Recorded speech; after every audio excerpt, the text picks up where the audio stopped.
Ada sebahagian orang Islam dia kata hudud ni tak sesuai lagi untuk dilaksanakan. Tuan-tuan sekalian, apa alasan untuk kita kata hudud tak sesuai? Apa dia yang tuan-tuan biasa dengar, apa dia yang paling logik lah, paling logik hudud tak sesuai? Apa dia? Orang tak faham. Okey, orang tak faham. Tuan-tuan faham pasal section 39B Akta Dadah Berbahaya? Faham? Apa dia mala fide, bona fide, tuan-tuan faham? Strict liability, exclusive possession, tuan-tuan faham? Cannabis, berapa gram mesti ada untuk dikenakan gantung sampai mati, mandatory di bawah section 39B ataupun 39A Akta Dadah Berbahaya, faham? Saya sebut yang tu pun tuan-tuan nganga dah. Yang tu pun tuan-tuan dah nganga dah. Tapi kenapa undang-undang dadah kita kuat-kuasakan tanpa dipahami oleh orang Taman Seri Kota? Tu belum lagi pergi Taiping, belum pergi Ipoh lagi. Lebih ramai orang tak faham. Tapi kita kuat-kuasakan undang-undang dadah, betul tak? Firearms Act. Faham? Firearms Act, faham? Faham? Oh, macam faham? Oh, bagus. Dah. Ayat kau faham tadi. Akta senjata api. Tuan-tuan miliki senjata api, dia ada beberapa jenis kategori. Hak paling serius, ada senjata api tanpa lesen, paling serius boleh kena gantung sampai mati mandatori tanpa guna senjata api sekalipun. Tak guna senjata api, tapi kita ada senjata api tanpa lesen, boleh dikenakan gantung sampai mati mandatori. Berapa ramai orang di Taiping tahu? Kenapa kita boleh laksanakan Firearms Act sedangkan berapa ramai orang tak tahu? Tuan-tuan bawa dadah dalam beg, bukan hak kita pun, hak orang. Kita tak tahu apa-apa, no knowledge, without any knowledge, kita tak tahu apa-apa pun kita bawa. Tiba-tiba kena tangkap. Polis ambil tengok cannabis. Kita cannabis pun tak tahu apa benda.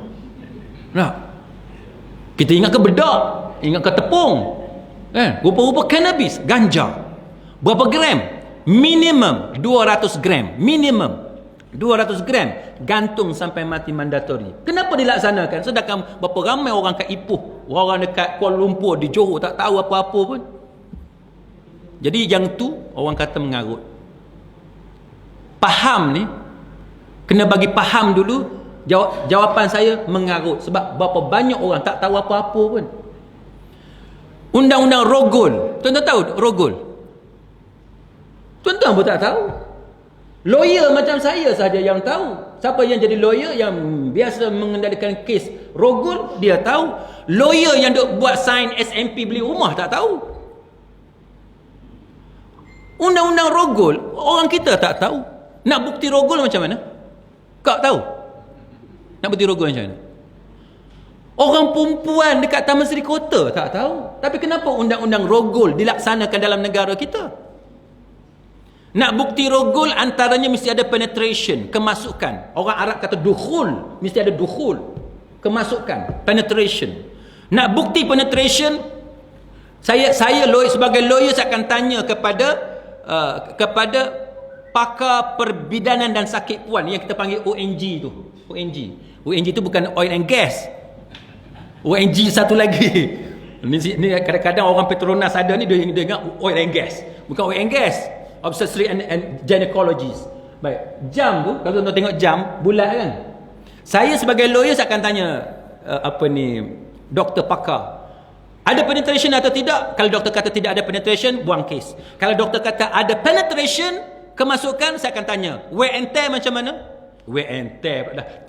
Tear macam mana? Koyak macam mana? Dia akan bagi tahu. Koyak pukul 1 ada, pukul 9 ada, pukul 5 ada, pukul 6 ada. Koyakkan tu dia menghala kita ikut jam. Tuan-tuan faham ke? Saya cakap yang tu pun tak faham dah. Itu undang-undang dalam negara kita, section 376, 375 kanun keseksaan. Dilaksanakan dalam negara kita tanpa orang kita faham. Banyak lagi saya boleh bagi contoh kat tuan-tuan. Inggris datang negara kita, dia merdekakan negara kita tahun 1957. Dia bagi kepada kita undang-undang yang tuan-tuan faham tak? Tuan-tuan pun tak faham. Dia bagi, dia tinggal gitu je. Bila hudud, kena bagi faham dulu. Yang undang-undang orang putih, satu benda pun kita tak faham, kita diwajibkan terima. Ini adalah satu benda yang paling mengarut yang dilakukan oleh manusia, yang nama dia syaitan. Manusia syaitan. Nama dia Islam tapi manusia syaitan. Baik. Boleh? Satu lagi. Ni cerita ni kena tambah 1 jam lagi je. Apa benda yang zalim hudud ni? Apa benda yang zalim? Boleh kita tahu apa benda yang zalim? Boleh? Potong tangan. Haji kata potong tangan yang zalim kan. Orang duk cakap kan. Orang duk kata potong tangan ni zalim. Nak tanya tuan-tuan, potong tangan dengan gantung sampai mati, mana lebih zalim? Potong tangan, tahu potong? Tahu? Potong tangan dengan gantung sampai mati. Sampai mati ni, gantung. Gantung ni, cerita dia zaman dulu, kadang-kadang tali panjang sangat. Bila tali panjang sangat, leher putus. Dia jatuh laju, putus. Jadi mayat tu bercerai dengan kepala. Kadang-kadang tali pendek sangat. Bila tali pendek sangat, menyebabkan orang tu ambil masa 45 minit, sejam baru mati. Lah macam tu. Sampai lidah terkeluar, mata terbeliak. Sebab tu banduan yang hukum gantung sampai mati, teruk mayat dia. Zaman sekarang dah canggih dah, kita calculate, kita kira berat dia berapa, katalah 80 kg. Apa ni makcik, berat berapa? 40. 40 kg. 40 kg, kira tali panjang mana supaya bila jatuh tu tepat. Dia patah tengkuk tu, mati on the spot tanpa menyeksa banduan. Zaman sekarang. Jadi zaman sekarang tak ada dah. Keluar lidah, tak ada dah zaman sekarang. Ataupun putus leher, tak ada dah. Dia patah tengkuk, mati on the spot. Baik, antara potong tangan, curi ni dengan gantung sampai mati, mana lebih dahsyat? Ke ada orang tamu Seri Kota kata potong tangan lebih teruk? Tak. Tengok orang kecil manis, nak mati ke nak kerat kaki? Tanya. Orang kecil manis, hang nak mati, pakcik nak mati ke nak potong kaki? Semua kata nak potong kaki belakang. Betul tak? Semua kata potong kaki. Tak apa, rela potong kaki. Maknanya potong tangan lebih baik daripada gantung sampai mati. Dalam negara kita, tuan-tuan sekalian, dadah 39B gantung sampai mati. Firearms Act, gantung sampai mati. Rompakan bersenjata, gantung sampai mati. Kenapa tak kata yang tu sebagai zalim? Kenapa kamu kata potong tangan sebagai zalim? Jawapan dia kerana kamu syaitan. Kamu syaitan. Kamu kata kepada undang-undang Islam zalim. Kamu tak berani kata undang-undang Inggeris sebagai zalim. Kamu syaitan. Jahatnya manusia. Dia sampai buta, tuan-tuan. Ini Quran, tuan-tuan. Boleh kamu kata zalim kepada Quran? Apa lagi? Banyak lah, tuan-tuan. Ada sejam. Tak cukup. Apa lagi? Ni orang kata sekarang ni, sebab kita ni ikut Umar Al-Khattab. Umar Al-Khattab kalau kemarau, dia kata kan, kemarau kita tak boleh potong tangan orang. Dia kata negara kita ni ramai lagi orang miskin. Dia kata kita tak boleh buat hudud. Soalan sekarang ni, pencuri tu miskin ke kaya? Soalan sekarang ni, yang mencuri tu orang bukan miskin, orang kaya. Yang kita nak potong tangan ni hak mencuri tu. Yang duk kat baling, duk dekat gerik, hak duk dekat Pengalang Ulu tu, hak miskin. Yang tu tidak mencuri, yang mencurinya orang kaya. Jadi kita kerat tangan orang mencuri. Kalau si pencuri tu miskin, barulah kita maafkan dia sebab dia miskin. Undang-undang Islam kata, kalaulah orang tu dia mencuri sebab dia miskin, bila dia curi barang orang tu, mangsa tadi Umar Al-Khattab ganti barang yang dicuri 2 kali ganda. 2 kali ganda, tuan-tuan. Syekh Yusuf Al-Qaradawi dalam kitab dia Al-Madkhal li Dirasat Syari'ah Al-Islamiyah, dia kata bahawa Umar Khattab ganti 2 kali ganda. Kita sekarang ganti tak? Tuan-tuan kena curi. Siapa curi? Taib Pik. Taib Pik tahu Taib Pik? Yang di sisa dadah tu, dia pecah masuk rumah kita, dia curi habis gelang-gelang apa semua kan. Dia ambil duit. Duit pula bukan simpan elok, dia buh dalam bawah tilam lah, bawah bantal lah, dalam sarung bantal. Macam mak mertua saya, ni video ada pula. Macam mak mertua saya, tuan-tuan, dia simpan duit dalam buku, dalam kitab-kitab. Saya pula jenis rajin baca kitab. Sampai rumah mak mertua tak ada kerja, buka kitab, belak-belak jumpa duit RM50. Oh, rezeki from Allah. Pasal aku rajin baca kitab ni, pahala daripada Allah Ta'ala, dapat sekeping. Buka kitab pula, jumpa pula 100. Allah, amin, alhamdulillah. Banyak saya dapat duit, tuan-tuan. Beritahu kat isteri, apa banyak duit dalam kitab ni, abang jumpa dapat banyak duit. Rupa-rupanya duit mak mertua saya. Dia simpan sikit-sikit, ada selai dalam buku ni, ada selai buku tu, sampai dia pun dah tak ingat dah buku mana dia pergi letak. Lah kali anak menantu dia hak baik ni dah jumpa. Nasib baik saya ni baik. Kasi ni jenis type P juga, syok. Kan? Jadi, tuan-tuan sekalian, bila berlaku kecurian ni, ganti 2 kali ganda. Kita di Malaysia sekarang ni, kalau berlaku kecurian, tuan-tuan pergi report polis, dapat tak duit terbalik? Tak dapat. Tak dapat. Kerajaan takkan ganti duit, tuan-tuan. Kerajaan takkan ganti duit, tuan-tuan. Undang-undang Islam kata kerajaan akan ganti duit, tuan-tuan. Hak mana baik?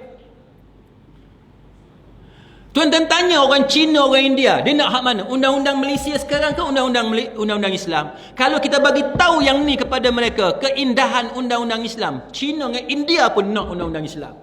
Siapa tak mau dapat ganti balik, betul tak? Ganti balik 2 kali ganda. 2 kali ganda. Kerajaan akan ganti balik. Sama juga muslimin muslimat sekalian, kes kemalangan jalan raya. Mak dengan ayah, anak dia mati. Anak dia umur katalah 22 tahun, 21 tahun. Budak tahun 3, tahun 2 kan, lebih kurang kan. Apa yang mak dengan ayah akan dapat? Mak dengan ayah akan dapat apa? Bila anak mati accident, mati on the spot, apa yang mak ayah akan dapat? Dapat mayat. Selain daripada mayat, dia dapat duit, dia panggil bravement. Bravement ni maknanya duit kedukecitaan, duit kesedihan. Berapa? Undang-undang Malaysia kata 10,000. Siapa yang ajar 10,000 ni? Undang-undang England, Civil Law Act 1956 mengatakan bahawa Malaysia ikut England. Apa yang England buat, Malaysia ikut. England kata siapa yang mati macam tu dapat 10,000. Selain daripada tu tak dapat apa-apa. 10,000 je. Undang-undang Islam kata apa? Undang-undang Islam, kalau mati anak accident, orang langgar mati on the spot, dapat apa? 100 ekor unta. 100 ekor unta kadar sekarang dia boleh jadi RM400,000 hingga RM500,000. Tuan-tuan nak mana? Nak RM400,000 atau RM10,000? Saya student saya yang Cina, yang India pun terkejut. Dia kata macam ni ke undang-undang Islam? Saya kata yes, macam ni undang-undang Islam. Dia kata kalau macam tu kami pun nak undang-undang Islam. Siapa nak 10,000? Daripada 10,000 bayar RM400,000, betul tak? Kes mak ayah mati on the spot, tinggal anak 4 orang. Apa yang anak 4 orang akan dapat? Anak 4 orang akan dapat apa? Tuan-tuan baca dalam surat khabar tu, yang mak dengan ayah kerja kilang, naik motor, tiba-tiba lori geser dia jatuh bawah lori, kena gilis kan. Na'udzubillah. Dalam surat khabar, mati on the spot, mak dengan ayah sekali, tinggal anak 4 orang kecil-kecil. Anak 4 orang akan dapat apa, tuan-tuan? Anak 4 orang ni bravement pun tak dapat. Duit kedukecitaan pun tak dapat. Tak layak untuk bersedih. Ikut undang-undang England yang Malaysia ikut. Mereka hanya layak dapat apa? Mereka hanya layak dapat duit pengkebumian sahaja. Duit kebumi kat Taiping berapa sekarang kos? 1,000 lebih. 1,000 lebih. Dekat mahkamah, biasa mahkamah bagi 2,500 hingga RM5,000 untuk kos pengkebumian. Adil tak, tuan-tuan? Duit untuk duka cita pun tak dapat. Siapa yang komen ni, tuan-tuan? Lawyer India beragama Kristian. Dia tulis dalam website Bar Council, Majlis Peguam. Dia tak puas hati kenapa Malaysia nak ikut England dalam perkara macam ni. Sedangkan undang-undang Islam kata kalau kematian macam tu dia akan dapat 400 hingga 500,000 ringgit. Tuan-tuan, antara RM2,000 dengan RM400,000, tuan-tuan agak Hindu yang ada potu dengan nanda kat sini, dia nak mana? Dia nak mana? Bila saya cakap macam ni dalam satu lecture, tuan-tuan sekalian, student saya yang Hindu ada 5 orang ke 6 orang datang, habis lecture dia jumpa saya, dia kata, "Sir, why don't you spend 5 minutes every time you have our lecture to speak about hudud?" Dia kata. Hindu pun nak tahu tentang hudud bila dia tahu bahawa itu sebenarnya hudud. Tapi orang kita dia telah menjadi syaitan dengan cerita hudud ni nampak jahat, nampak buruk, nampak kejam, nampak zalim, nampak sadis, nampak barbarik, nampak tidak bertamadun, nampak outdated.